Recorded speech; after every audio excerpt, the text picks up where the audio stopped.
John Amy, New Hanover Township. Budget decisions impact not just a single year, but all subsequent years.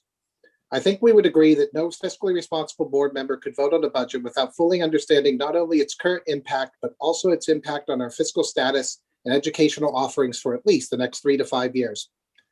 Therefore, I humbly ask the liaison to direct our excellent finance team, if they haven't already been so directed, to provide answers to the following questions I believe board and community members should know. I know time's running short to get a budget, so if we can get this information as soon as possible, it'd be great. First question, does all school programs will be maintained, mean maintained at their current levels or maintained with some current changes? By my own calculations, which I'm happy to have checked with the finance officer, going with a 3% increase and then nominal Act 1 increases afterwards means about $512,000 less revenue this year has been reported, but in future years, the impact becomes greater. About 1.2 million less cumulative revenue after 2 years, about 1.8 million after 3, and almost 3 million after 5. How does this change our 3 to 5 year deficit outlook?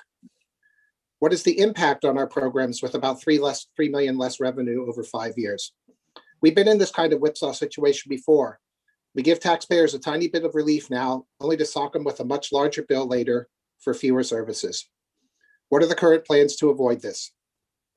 What will be the impact of attrition savings on class sizes or program offerings, if any? Have we done any type of high, medium, low scenario planning around the 80 expected return cyber charter students, as this is a big area of savings that we're reporting? What will be the impact on our budget if we actually get fewer than these 80 students back? And finally, have we factored in the likelihood of wildcard events, such as a spike in inflation or issues with the teacher negotiations when their contract expires in 2 years?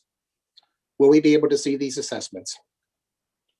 In closing, I hope we all agree that this is some of the critical information that we need to make responsible and wise decision on the budget. And I hope we're going to hear some of this information reported to us soon. Thank you very much for your time.